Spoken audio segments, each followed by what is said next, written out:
Hello aspirants, welcome to study IQ. I am Shami Srivastava और आज के सेशन में हम पढ़ने वाले हैं कि कैसे आप अपने डॉक्यूमेंट्री एविडेंसेस से जो है ओरल एविडेंस को एक्सक्लूड करते हैं। इससे पहले दो सेशंस में कवर अप कर चुकी हूं आपके ओरल एविडेंस और डॉक्यूमेंट्री एविडेंस के रिस्पेक्ट में, और आज के सेशन में हम देखेंगे कि इंडियन एविडेंस एक्ट में हम बेस्ट एविडेंस रूल किस सेक्शन को कहते हैं, और एट द सेम टाइम हम जो है क्यों इस बात को कहते हैं कि जहां पे हम अपने डॉक्यूमेंट्री एविडेंसेस से ओरल एविडेंसेस को एक्सक्लूड करते हैं तो वो एक जो है कार्डिनल प्रिंसिपल माना गया है आपके इंडियन एविडेंस एक्ट में।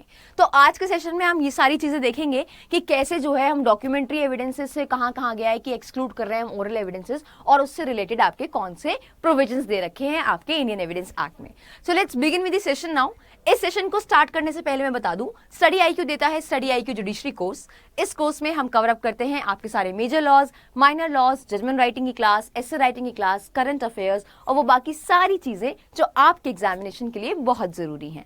और अगर आपको हमारे इस पीपीटी की पीडीएफ फॉर्म चाहिए तो आप हमसे कनेक्ट हो सकते हैं इनमें से किसी भी सोशल मीडिया हैंडल से। So let's begin with the session now. आपका जो है ये बेस्ट एविडेंस रूल क्यों कहलाता है, और वो कौन सा सेक्शन है जो बेस्ट एविडेंस रूल कहलाता है, वो है आपका सेक्शन 91 और 92।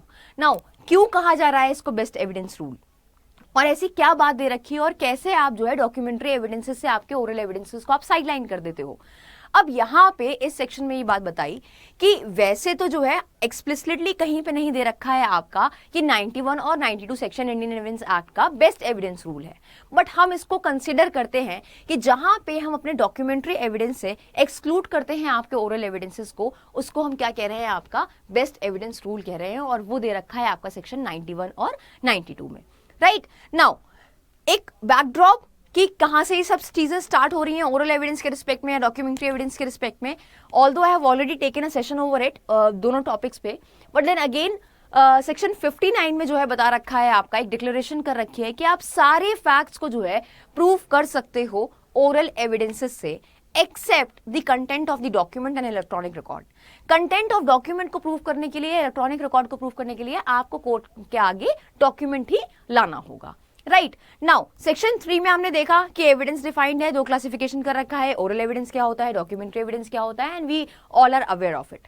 नाउ सेक्शन 91 में क्या बात कही, सेक्शन 91 के प्रोविजन में ये बात बताई गई कि जहां पे आपसे ये बात कही जा रही है कि आप जो है किसी कॉन्ट्रैक्ट के या ग्रांट के या अदर डिस्पोजिशन ऑफ प्रॉपर्टी को रिड्यूस करो राइटिंग में, पार्टीज खुद से उसको राइटिंग में रिड्यूस करें, या फिर वो रिक्वायर्ड है लॉ द्वारा कि आप उसको रिड्यूस करो राइटिंग में, तो वहां पे अब जब आप एविडेंस देने जाओगे before the court of law, तो वहां आप ओरल एविडेंस उस कंटेंट ऑफ डॉक्यूमेंट, ग्रांट या अदर डिस्पोजिशन के रिस्पेक्ट में ओरल एविडेंस नहीं दे सकते।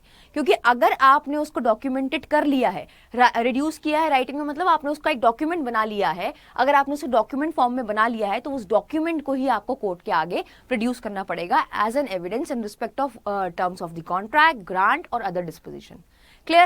Now, अब ये बात एक डिक्लेरेशन कर दी आपके सेक्शन 91 में, और इससे कहा कि भाई आप ओरल एविडेंस उस रिस्पेक्ट में नहीं दे सकते, क्योंकि यहाँ पे अगर आपने खुद से रिड्यूस किया है राइटिंग में, या फिर अगर आपसे लॉ ने कहा है आप उस चीज को उसके टर्म्स को जो है रिड्यूस करो राइटिंग में, तो आप उस पर ओरल एविडेंस नहीं दे सकते। नाउ लेट्स सी कि क्या सेक्शन 91 में कन्वेड है एग्जैक्टली। यहाँ पे सेक्शन 91 को दो पैरा में डिवाइड किया। पहला पैराग्राफ किसकी बात करता है, and will look into it one by one. तो पहला पैराग्राफ जो है बात करता है आपके कि जहां पे कोई टर्म्स, ग्रांट या डिस्पोजिशन, राइट, जहां पे कोई टर्म्स ऑफ द कॉन्ट्रैक्ट या ग्रांट या अदर डिस्पोजिशन। अब यहाँ पे ये अदर डिस्पोजिशन का मतलब क्या है, जो कुछ रह गया, जैसे आपका एक्सचेंज हो गया, विल हो गया, राइट, या फिर आपका मॉर्गेज हो गया, तो ये सारी चीजें जो रह गई हैं इनकी बात हो रही है, इनके टर्म्स की बात हो रही है। तो जहां पे terms of the contract, grant या अदर डिस्पोजिशन ऑफ प्रॉपर्टी, इसको आपने पार्टीज ने एग्री करके किया रिड्यूस राइटिंग में, पार्टीज दोनों तैयार हो गई और इन्होंने उसको डॉक्यूमेंट कर लिया। अब अगर आप कोर्ट में उस चीज का एविडेंस देने जाओगे तो आपको वो डॉक्यूमेंट ही कोर्ट में पेश करना पड़ेगा, अदरवाइज आप उस पे ओरल एविडेंस नहीं दे सकते। आप उन टर्म्स पे, कॉन्ट्रैक्ट के, ग्रांट पे या अदर डिस्पोजिशन पे ओरल एविडेंस नहीं दे सकते। अब पहले पैराग्राफ में और दूसरे पैराग्राफ में फर्क क्या है सेक्शन 91 के, कि पहले पैराग्राफ में यहाँ पे लॉ द्वारा आपसे नहीं कहा जा रहा है कि आप उसे रिड्यूस करो, यहाँ पार्टीज खुद से आई हैं, रिड्यूस कर रही हैं उसको राइटिंग में। अगर मान लो पार्टीज ने रिड्यूस नहीं किया राइटिंग में, तो आप ओरल एविडेंस दे सकते हो, तो सेक्शन 91 की एप्लीकेबिलिटी ही नहीं होगी। सेक्शन 91 की एप्लीकेबिलिटी तभी आती है जब आप कोई terms of the contract, grant या डिस्पोजिशन को रिड्यूस करते हो राइटिंग में। अब पहले पैराग्राफ में आपकी पार्टीज खुद से उसको रिड्यूस कर रही हैं राइटिंग में, राइट। नेक्स्ट पैराग्राफ में क्या कह रहा है कि अगर कोई टर्म्स कॉन्ट्रैक्ट के, ग्रांट के या अदर डिस्पोजिशन ऑफ प्रॉपर्टी के अगर लॉ द्वारा कहा गया है आपसे कि इसको रिड्यूस करो राइटिंग में। अब लॉ कब कहती है आपसे रिड्यूस करने को राइटिंग में? जब मान लो किसी प्रॉपर्टी की वैल्यू 100 रुपए से ऊपर है, तो इंडियन रजिस्ट्रेशन एक्ट के 17 सेक्शन में बताया गया है कि अगर 100 रुपए से ऊपर है तो आपको रजिस्ट्रेशन कराना पड़ेगा उस डॉक्यूमेंट का, राइट। तो उस हिसाब से जहां पे लॉ कह रही है आपसे रिड्यूस करने के लिए राइटिंग में, तो वहां पे सेक्शन 17 में रजिस्ट्रेशन एक्ट के हिसाब से आपको अगर 100 रुपए से ऊपर की प्रॉपर्टी है आपको रजिस्टर कराना है। अगर नहीं कराया तो उसके कॉन्सिक्वेंसेस कहां जाएंगे? सेक्शन 49 में इंडियन रजिस्ट्रेशन एक्ट में, और कोई भी लीगल राइट आपका फॉलो नहीं होगा उस रिस्पेक्ट में। देन अगर आपने रजिस्ट्रेशन नहीं कराया जहां पे लॉ आपसे कह रही है कराने को, और फिर भी आपने रजिस्ट्रेशन नहीं कराया, तो उसके बाद उसके कोई लीगल राइट्स फॉलो नहीं होते हैं फिर उस केस में। क्लियर? नाउ अब यहां पे जहां पे आपसे लॉ ने कहा कि आप उस चीज को, उसके टर्म्स ऑफ द कॉन्ट्रैक्ट को, ग्रांट को या अदर डिस्पोजिशन को रिड्यूस करो राइटिंग में, तो उसके बाद अगर आपने इसको रिड्यूस किया है तो आप उस पे ओरल एविडेंस नहीं दे सकते। ये बात बताई गई है आपके सेक्शन 91 में बहुत क्लियरली कि एक बार अगर पार्टीज उसको डॉक्यूमेंट कर लेती हैं, पार्टीज कर लेती हैं, या जहां पे लॉ द्वारा कहा जाता है कि आप इसके टर्म्स को राइटिंग में ही करो, तो वहां पे आप ओरल एविडेंस नहीं दे सकते। और इसी तरीके से आप जो है एक्सक्लूड करते हो डॉक्यूमेंट्री एविडेंसेस से अपने ओरल एविडेंस को। नाउ इसमें जो है 2 एक्सेप्शन अटैच्ड हैं। 2 एक्सेप्शन किसकी बात करते हैं? ये बात करते हैं पहला कि I take an example, I explain you and then I read out the क्या है 2 एक्सेप्शन है उसके। तो पहला एक्सेप्शन, मान लो आपका कोई डीएम है, राइट, डीएम है, इसको अपॉइंट किया किसने? इसको अपॉइंट किया गवर्नर ने, गवर्नर ने इसको अपॉइंट किया। अब now this DM is acting, is holding the office, holding the office, right. अब यहां पे एक्सेप्शन 1 क्या कह रहा है? इसकी अपॉइंटमेंट पे आपको राइटिंग प्रूफ करने की जरूरत नहीं है। इसकी अपॉइंटमेंट पे आपको राइटिंग प्रूफ करने की जरूरत नहीं है। ये बताया आपके एक्सेप्शन 1 में कि जहां पे भी कोई पब्लिक ऑफिसर जो होता है is required by law to be appointed in writing. अब उसका जो यहाँ पे डीएम ने अपॉइंटमेंट किया है, डीएम का अपॉइंटमेंट किया है गवर्नर ने, राइट, यहाँ पे पब्लिक ऑफिसर है, इसको अपॉइंट किया है। तो यहाँ पे एक्सेप्शन क्या कह रहा है? When a public officer is required by law to be appointed in writing and any officer has acted such. अब यहाँ पे ये होल्ड कर रहा है ऑफिस, तो ये एक्ट कर रहा है ना एज एन आपका डिस्ट्रिक्ट मजिस्ट्रेट या डीएम, राइट। तो अब the writing is need not to be proved. यहां पे राइटिंग प्रूफ करने की आपको जरूरत नहीं है, क्योंकि यहां पे एक पब्लिक ऑफिसर को अपॉइंट किया है और वो होल्ड भी कर रहा है वो ऑफिस। जहां पे वो होल्ड कर रहा है ऑफिस, तो उस केस में आपको राइटिंग प्रूफ करने की जरूरत नहीं है। ये एक एक्सेप्शन की तरह आया है सेक्शन 91 में। और दूसरी बात क्या करता है आपके? दूसरी बात करता है विल एडमिटेड इन प्रोबेट। अब प्रोबेट क्या होता है? जहां पे मान लो ए ने एक विल लिखी in favour of B, in favour of B, B के फेवर में ए ने एक विल लिखी, ए मर गया, डाइज। अब बी क्या करेगा? उसके फेवर में विल लिखी गई है, भाई वसीयत उसके नाम पे एक, मान लो एक घर, बड़ा सा बंगला जो है ए ने बी के नाम पे विल पे लिख के चला गया, मर गया वो। अब बी तो खुश होगा, भाई उसके नाम पे प्रॉपर्टी हुई है, तो बी क्या करेगा? बी जाएगा कोर्ट में, प्रोबेट कोर्ट में जाएगा। अब वहां कोर्ट के सामने जाएगा और वो विल रखेगा अपनी। अब वहां उसने विल रखी, तो यहां पे कोर्ट क्या करेगी? कोर्ट कहेगी भाई इसको, कोर्ट न्यूज़पेपर में इसका एक ऐलान कर देगी और कहेगी कि ऑब्जेक्शंस अगर किसी को है तो वो कोर्ट में आके रिपोर्ट करे। अब यहां पे कोर्ट क्या करेगी? ऑब्जेक्शंस लेगी, ठीक है, ऑब्जेक्शंस लेगी। अगर कोई ऑब्जेक्शन नहीं आता है in respect of that will, उस प्रॉपर्टी जो विल में है उसके रिस्पेक्ट में ऑब्जेक्शंस करवाएगी कोर्ट। और अगर कोई ऑब्जेक्शन रेज नहीं होता है तो यहाँ पे उसकी विल जो है प्रूव हो जाएगी। क्लियर? उसकी विल प्रूव हो जाएगी। नाउ यहाँ पे जो विल प्रूव हो रही है बिना किसी ऑब्जेक्शन, किसी ने ऑब्जेक्ट नहीं किया या ऑब्जेक्ट किया तो वो सेटल हो गया, जो भी बात थी, राइट। अब यहाँ पे विल प्रूव हो गई, तो यहाँ पे ये प्रोबेट कोर्ट क्या करेगा? ये प्रोबेट कोर्ट आपका एक सर्टिफिकेट देगा, आपको एक सर्टिफिकेट देगा, सर्टिफिकेट देगा विल का, सर्टिफिकेट ऑफ विल, राइट एक सर्टिफिकेट इशू कर देगा कि भाई ये विल जो है इस पे ऑब्जेक्शन रेज हुए या नहीं हुए और ये प्रूव हो चुकी है will in favour of B, तो यहां पे एक सर्टिफिकेट ऑफ विल देगा। अब क्या कह रहा है आपका एक्सेप्शन 2 कि will admitted to probate in India में बी प्रूव्ड बाय प्रोबेट। अब इसको जो है आप प्रोबेट कह रहे हो, अब यहां प्रोबेट कोर्ट में वो विल प्रूव हो चुकी है, तो अगर विल जो है आपकी प्रूव हो जाती है, एडमिट हो जाती है प्रोबेट कोर्ट द्वारा, आपको एक सर्टिफिकेट ऑफ विल मिल जाता है, तो वो विल आप प्रूव कर सकते हो किससे, उस प्रोबेट सर्टिफिकेट से। तो यहां पे ये दो एक्सेप्शन इसमें एप्रीहेंडेड हुए सेक्शन में, जहां पे बताया पहला कि कोई भी पब्लिक ऑफिसर जो है उसको अपॉइंट किया गया राइटिंग में, राइट, और वो होल्ड कर रहा है ऑफिस, तो उस राइटिंग को प्रूफ करने की जरूरत नहीं है, जो मैंने डीएम वाला एग्जांपल दिया। At the same time will जो एडमिटेड है आपके इंडिया में वो आप प्रूफ कर सकते हो प्रोबेट से। तो ऑल ओवर सेक्शन ने क्या बताया कि ये बताया कि डॉक्यूमेंट्री एविडेंस को जो है एक्सक्लूसिवनेस मिलती है। डॉक्यूमेंट्री एविडेंस को क्या होता है, एक्सक्लूसिवनेस मिलती है कि भाई ये एक्सक्लूसिव है।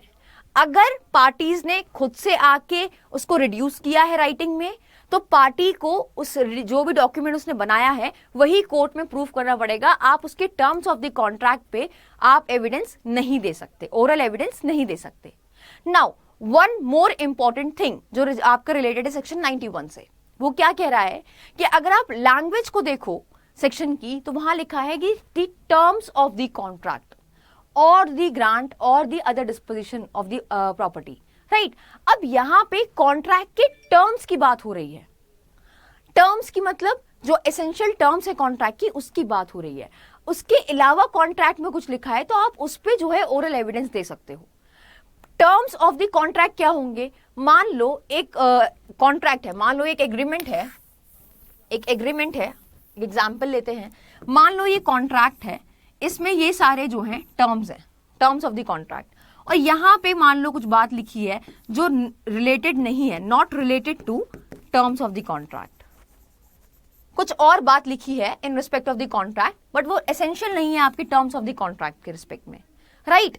तो यहां पे टर्म्स ऑफ द कॉन्ट्रैक्ट पे no oral evidence allowed, no oral evidence allowed. But यहां पे जो चीज आपका एसेंशियल नहीं है टर्म्स ऑफ द कॉन्ट्रैक्ट पे, इस पे आप ओरल एविडेंस दे सकते हो।